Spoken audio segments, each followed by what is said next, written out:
kabajamtoota waajjira ibsaa godina qellem wallaggaa magaalaa Dambidolloo nagaan koo isiniif haa ta'u. Akkasumallee waardiyyoota godina qellem wallaggaa magaalaa Dambidolloo waajjira ibsaa irraa kan hojjettan nagaa koo kabajaan isiniif dhiyeesseera. Asitti kan walitti qabamnee waa'ee ibsaa irratti mari'achuu ta'a. Amma gabaabaadhumatti seenaa ibsaa ibsuutan darba.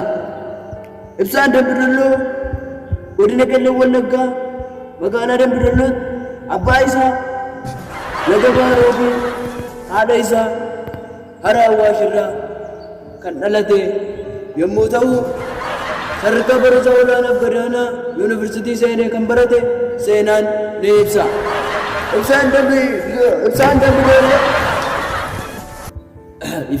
Ibsaan Dambidolloo haadha warraa tokko qaba. Isheenis tiraansfoormerii wajjin bara 1824 kan gaggeeffate ilma qabaachuusaa fi intala qabaachuusaa garuu kan adda hin baane seenaan adda baasee kan nuun keenyedha nuuf galchaa isiniin jenna.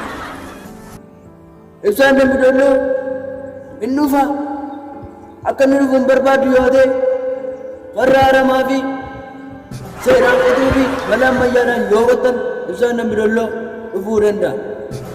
Akkasumallee ibsaan Dambidolloo kan inni dhufu uummanni Dambidolloo hunduu walitti qabamee tokkummaadhaan billaa qabuuf, gasoo qabuuf, akaafaa qabuuf, waan qabu hunda, waan manaa qabu hunda fudhatee gadi ba'ee tiraansfoormerii ciree poolii jissee walitti qabee yoo gube ibsaan Dambidolloo dhufuu danda'a. Kanaafiyyuu haasaa koo asuma irratti xumura. Nagaatti isiniin jedha.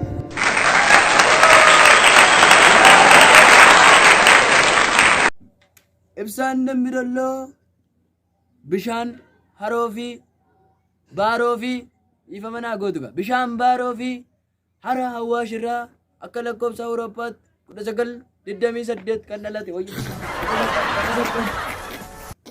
1928 kan dhalate wayya.